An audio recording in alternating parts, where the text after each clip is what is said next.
Alright, so today, based on my previous video, I started working on my Gold Wing, or not a Gold Wing, a Silver Wing, Honda Silver Wing GL500, which I'm trying to turn into a cafe. I'm in the process of, I just got the battery, I'm just charging the battery so I can crank it for the first time and make sure that the engine is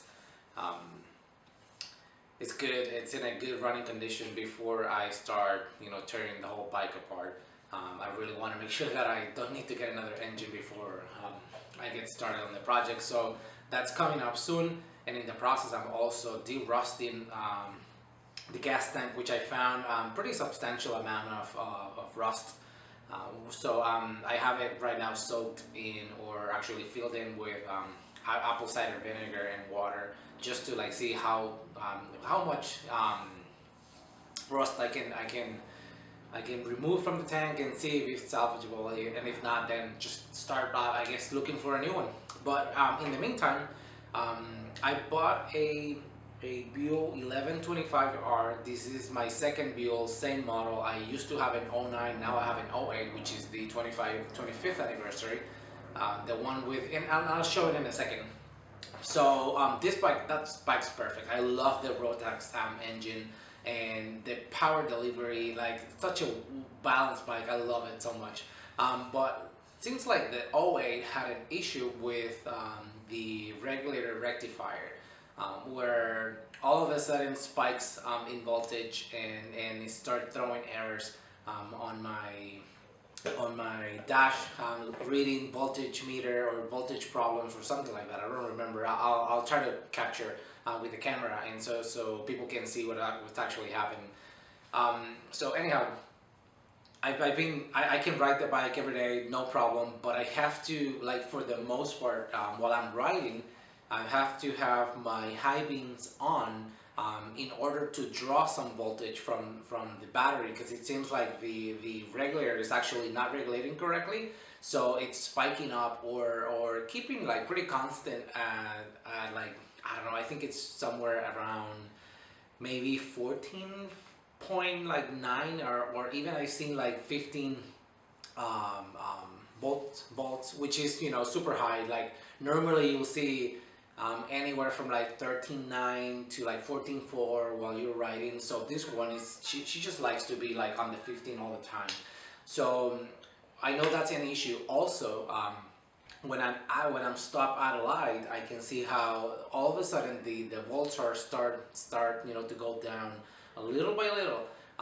If I'm stopped at a light for maybe, I don't know, maybe a minute or maybe two, you can see where it's at the point where it's at maybe 12.9, 12.6, and at that point the battery is not charging. So that's of course a problem. And for people who don't know, I mean, if you're in 1125 or Buell general knowledgeable in this, you know this is gonna be, what type of problems you're dealing with in these bikes. But for people that don't know, that bike came with a Ducati part, which is the regulator that you're using, the rectifier.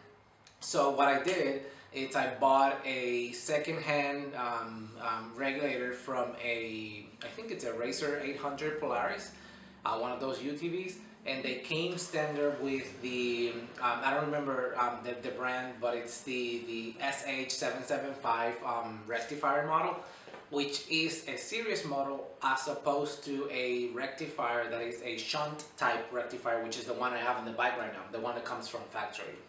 So it's proven that the rectifier, it's a better, the rectifier series option, it's a better option for the way it handles the power and how it distributes the power. So I shouldn't be seeing the same stuff I'm seeing right now on the factory one. So that's what I'm doing today. I'm just gonna cut the wires and solder them and look for best. I mean, see if it works, because it's actually secondhand. So I just want to make sure that the unit that I bought, it's in working condition. And I guess the one thing I was gonna say, I know some people are going for the rectifier, which I think it's the SH847. I just didn't want to spend a lot of money on the bike, and I wanted to make sure that the problem that I'm having is related to the rectifier. So I just decided to go on with it. I bought the second-hand one for like pretty cheap on eBay. I also bought the kit that comes with, the kit that comes with all the connectors, since of course this is a rectifier that came from a different bike, so I don't have the connectors on this one on my existing bike. So I'm just gonna be splitting the wires and connecting new ones, soldering, and just making sure that it works. And if that's the case, I think for people who are very aware and knowledgeable on this topic, and specifically for this bike, seems like the SH775 rectifier had some issues maybe at top end, or like higher refs. So I'll let you know. If I end up like installing the unit today, how that works out for me. And if I don't think it's gonna be an issue. I'm not planning. I'm into like turns, carving canyons, and that type of things. I'm not necessarily like one to go like above like super high speed, so I'm not super concerned about it. But I guess I'll report back. And so I'm just gonna show you now the stuff I have to start putting together the rectifier and for the new unit, and I'll be trying to capture the process. And if there's any questions, I'll be more than happy to help whoever has questions, or maybe have to deal with a bike like mine and maybe having some of the same issues I'm having. Yep, let's go. Alright, so this is the stuff I bought and I need in order to install the new rectifier on the bike. So this is the SH775 part I was telling you about. Let me see if I can go in the sun so you can see it. And in case you're curious or you want to make your search even easier, the part number for a racer, it's 4012941. That's how I found it. So like I was mentioning before, I don't have the connectors on the existing rectifier that I have on the bike, because of course my bike came with a different unit. So I bought this part, I bought this kit that comes with all the hardware you need in order to plug and play and build your cable so you can connect the rectifier to the existing cables on the bike. So this is the part number in case you're interested in it. Okay. And now, so I also have like about, I think it's like 8 or maybe 10 feet of cable. And I have here my wire stripper and my hinge tubing. I don't have my soldering iron in here, but yeah, something that I'll be using today. And one thing I wanted to mention is normally I like to have cable that matches the functionality and the existing colors on the bike. I couldn't get them, so I was trying to get like yellow cable for the stator and also black cable for the negative cable going to the battery, and then same, and of course I had the red one that's gonna go for the positive. So I'm just gonna use red for stator, negative and positive, and what I'm gonna do is just to ensure that I put some sort of like labeling, so if I ever sell this bike, like the new owner knows exactly what he's dealing with. So if I can help people like that, that'll be great. So this is the bike in question. So this is my 1125R, which I love so much, along with my GSX S1000, and this is the GL Silverwing that I'm working on currently, which I have my battery charging right now because I drained the battery last night. And this is the tank, which on the outside it's in pretty good condition, but on the inside is not, which I'm rusting at the moment, and I'm probably gonna be doing a video for that later. All right, so I'm just gonna get started now. All right, so this is the bike. So what are we doing today is so these are the stator cables, right?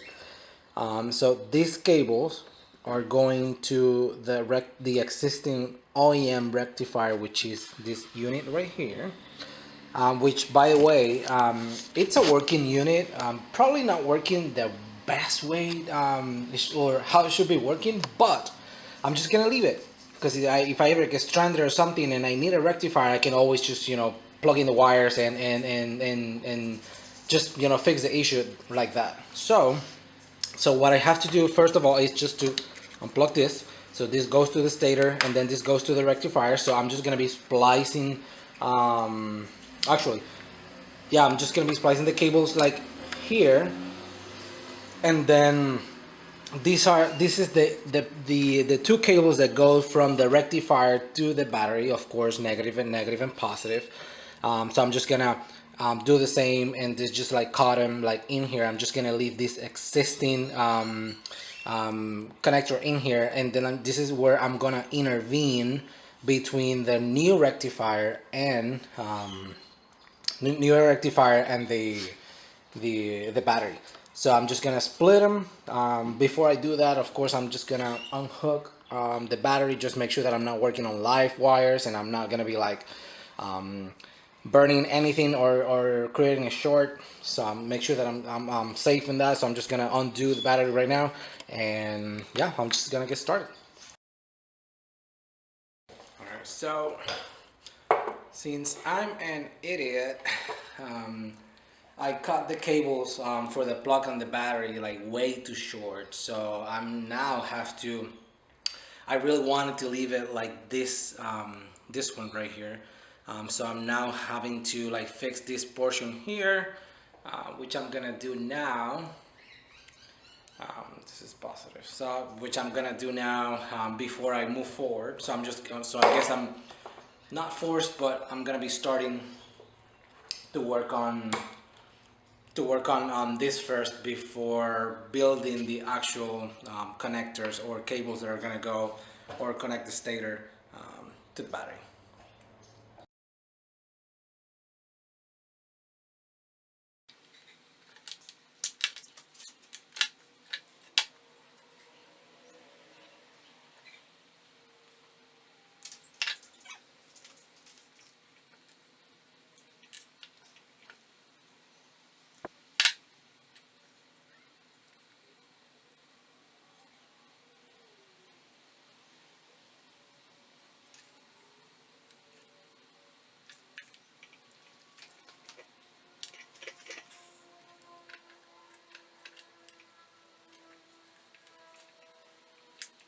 But normally it takes, like, this is 10 gauge cable, and this is not necessarily a soldering gun. So for this type of like soldering tools, it might take a second to build up the heat and heat up the cables. So which is why I'm just I don't have any helping hands, so I'm just gonna do it like this, and I'm just gonna leave it. I'm heating up the cables right now because the proper way to do soldering and just to start from the top as opposed to just melting it by touching the tip of the soldering iron. So I'm just gonna heating up the cables, and I'm just waiting for those cables to be like really hot in a way where I can just go ahead and then just present my my soldering, and then just my solder, and then just I can just make it flow through all the cable without leaving any actual like big spots or anything like that. So that's what I'm doing right now. Yep. So while I'm waiting for the cables to heat up, and so I can solder them, I'm just gonna go ahead, and I have three cables that are now equally cut, like in same length. So I'm just gonna take these three cables and I'm just gonna prep them because I need to start working now on adding the hardware, so I can just split the section that's coming from the stator and the rectifier, so I can split it up and then just start building that portion. So I can probably just starting like to get two things at the same time.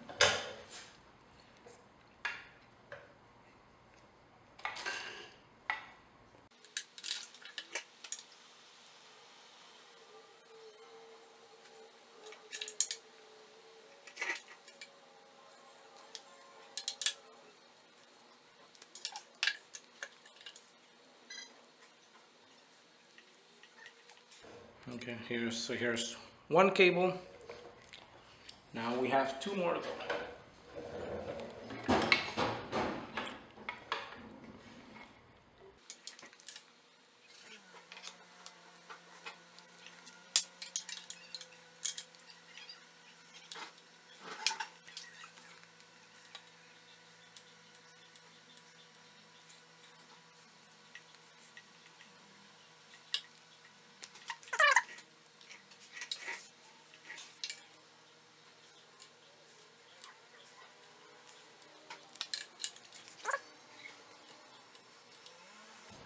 Okay. And this is cable number 3.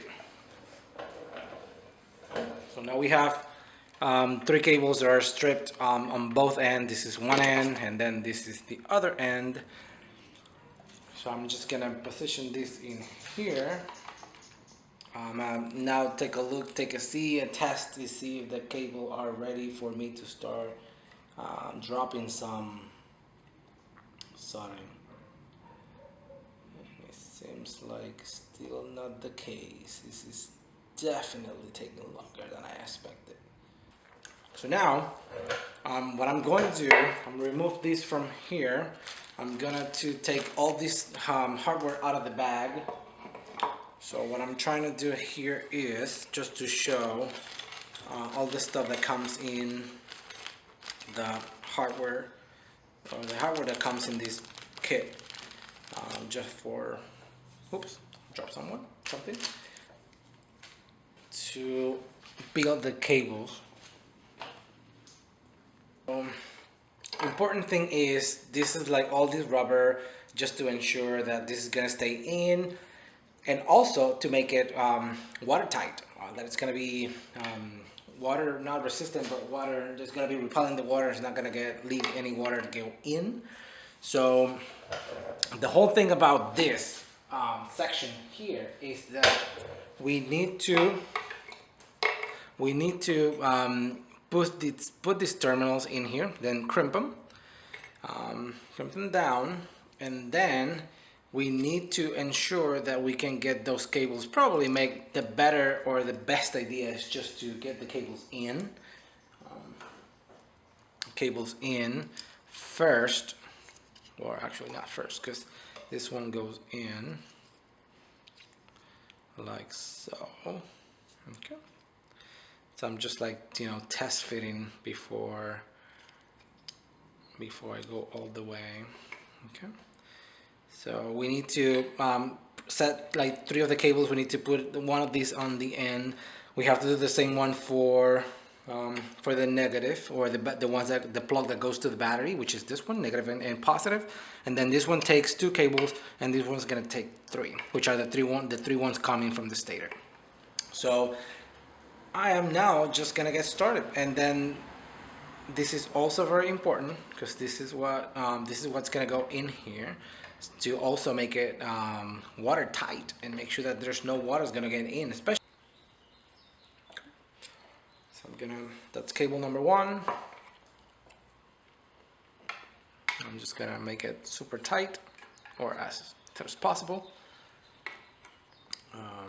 This is now cable number 2. It's actually easier than I thought it was gonna be. This is how it looks when it has the ties in. So that's cable number 2. Okay. And now I'm working on cable number 3, which is being on the floor more than anything. And this is the one for cable number 3. I may make it super tight, or again, so it's not poking the rubber and it's easier just to get them in. Okay, perfect. Now I should have enough to build the cable and get them in here, and then just make it super tight, which I'm hoping to also put some soldering in here to ensure it's gonna go in without any trouble. And the packet actually comes with, I think I dropped one, but it comes with 6 connectors, and you only need 5, so you always have a spare one that you can use. Okay, so let's get started. I'm going to do the first one. I'm gonna try to get them in as much as possible, especially because if we can get the cable to get inside of here, not a whole lot, because you don't want to impede the connection that's gonna be established between this and the rectifier, but like I guess it'll be nice if I show it. I'm guessing about this, so you want to make sure that there's a nice connection in here. So I don't want to get the cable so much in that then I'm impeding or not allowing that connection to get in. So I'm just gonna make it as as much as possible. Oh, without doing exactly what I just did. I was just trying to make the cable even, try to make the cable like flatter, I guess. Oh, so okay. I think that's good. So now you're gonna use the crimp tool.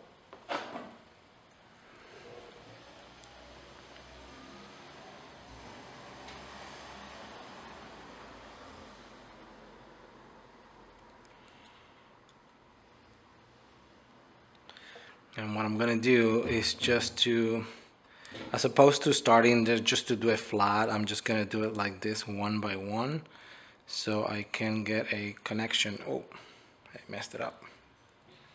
Never mind, I'm not gonna do that. And I'm definitely not an expert on this. I guess I've done it in the past, but so I'm just gonna show.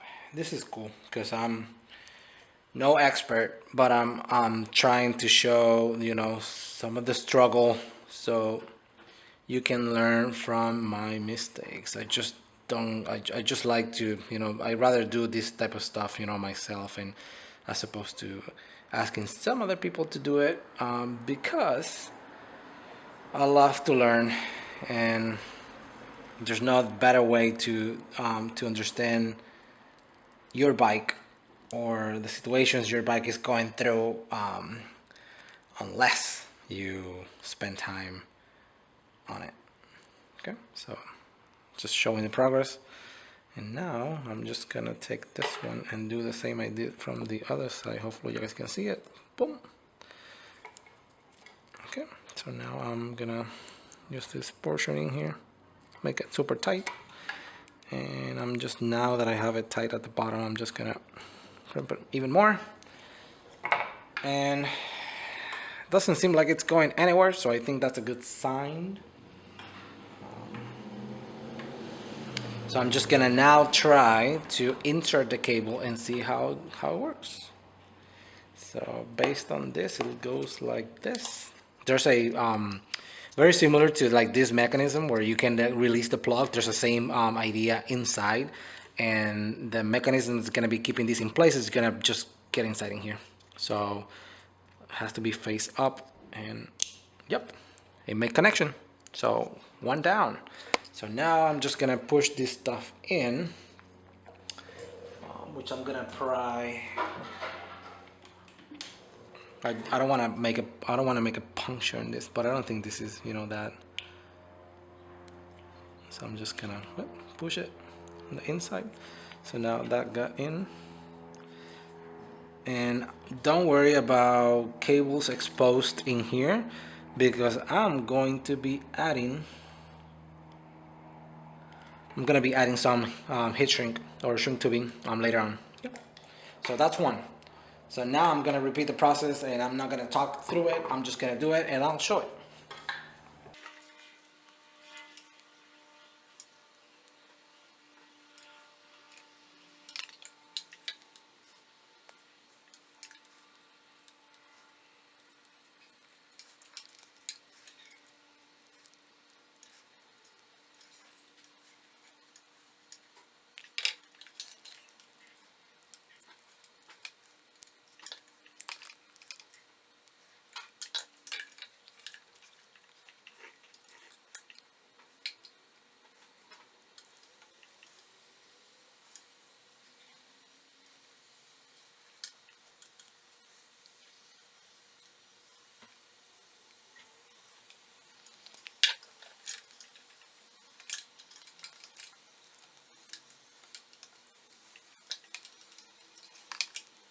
Okay, so the three cables are in, so I'm not gonna do it yet. Well, I probably should.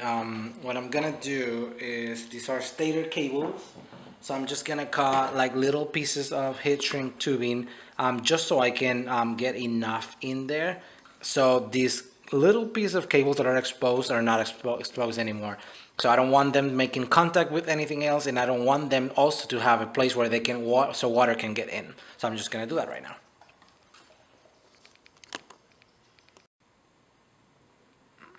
Okay, so now I have the hinge shrink. So I guessing maybe about maybe 1.5 inches or something. So I'm gonna do 3 almost equal length pieces. They're all 3 are gonna save the same purpose. And I know these are like snips for like metal, but I love them because they cut so well that I like to do my life easy whenever I can. So I'm just gonna get this one through here and slide it all the way to the bottom. So that's one. So, and I'm gonna repeat the process now with the other 2 cables. So I'm gonna do it with this one.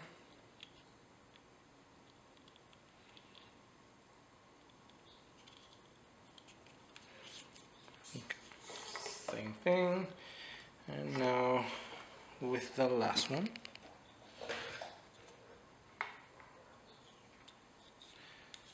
I know this seems like a lot of work, but these are motorcycle parts that you don't want them to fail ever. So now what I'm gonna do, I'm just gonna try to keep them in place like that, and I'm gonna use my heat gun to on the high setting to get them shrink.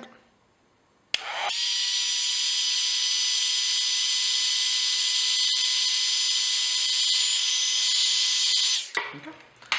So that's it. Now they're not moving, and now I have no concerns with any, cables exposed or anything like that. So something else that I'm gonna do, that I'll maybe show a little bit later, is just that I'm just for the sake of it, like for whoever, like someone like me, I can trace the cable to see where the cables are coming, and I know these are stator cables, but normally stator cables are yellow, so I'm just gonna go ahead and make some labels, and I'm just gonna put stator or something like that. I'll just like to be nice. If I ever sell this bike, like, I want people to know that I didn't do half-ass jobs, and I did the best I could to do a decent job and have a bike that they can rely on. Okay, so now the next step will be to do this one, which is the other end that's gonna connect to the battery. Actually, this one goes to the rectifier like so. So I just need to build the cables that are gonna go inside with these 2 other connectors. Alright, so after a while, I finally was able to make it work. It's not the prettiest soldering that I've done, but I'm pulling like pretty hard and it's staying in place. I try to avoid any like how do you call them, like cold solders as much as I could. I'm just trying to level one here, make sure that it's not gonna be poking. It's not gonna be poking but end of the story is that I was not able to do it the way I like to do it, which is just flowing all the solder from top to bottom. So now I'm just gonna do is take some more heat shrink tubing, which I'm gonna do now, and see if I can slide this one in. Oops, this is actually not the right size. Okay, so my camera actually ran out of battery, so I was not able to like record this whole thing, so I'm just doing it with my phone right now. So as you can see, I splitted the cables and I made the new ones. The new ones are now connected to the new rectifier, and then this one, you can notice that I have not put the I just dropped it, the connector for the battery, because I'll be honest with you, I'm not sure there's any polarity like going on this one. So I'm just gonna give it a try. I just hooked up the battery, so I'm just gonna take a look at it right now. I'm just looking for the battery, for the keys, I'm sorry, and see how it behaves. Let's see.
So I guess I'm still unsure as to I mean, I think I'm pretty happy that I was not able to see any spikes all the way up to like 15 volts, which is great. I was able to find out that the polarity, so I know the polarity that I have right now. It's the correct one. I'm happy to see that it was pretty stable, although it went down to the 12 dot something volts. It came back up, and that was something that it was not doing before. Like, for example, if I was stop at a light, it will just keep dropping, and I saw it at one time at 11.9, and it never came back up. And like, I just revved it out like just a little bit, or I left it idle for a second, and it was actually coming back up by itself, so, which is great, and seems to be like pretty stable in the 13, like 14 range. So I think I'm pretty happy with that. I'm just gonna finish the connector, and I think the best test will be just to take it for a spin and see how it behaves. I decided that I was gonna flipped it. I decided that I was going to mount it in here. Because this type of stator, from the stator to the battery, and what is not in use, it's then I guess it's sent back to the rectifier, and which is why the reason you have these fins to dissipate some of the heat. So I'm just gonna put it in a place where it's ventilated, so it can get airflow in, and so that should be help with the life of the rectifier. So I think I'm pretty happy for now. I'm just gonna do a couple more tests, just letting the bike idle for a while and see how it behaves, and I guess doing the same like just driving the bike, because I haven't ridden the bike in I don't know, maybe like 2 weeks, because I just didn't want to keep running into those spikes in volts. So now that I feel like that's not an issue anymore, I'm just gonna go ahead and take it for a spin and see how it behaves. So I'll be reporting back. It was a pretty fun project. It took me like maybe 2-3 hours just to cut all the cables. So I'm just gonna now go back to the bike and make sure that those connections are neat, and there's no cables exposed or anything like that, and just position the rectifier is the last place. Maybe I take a picture, I'll add it to the video. And if you guys have any questions or are interested in knowing whether or not the SH775 rectifier works on a build, I'll be more than happy to help. All right, thank you for watching.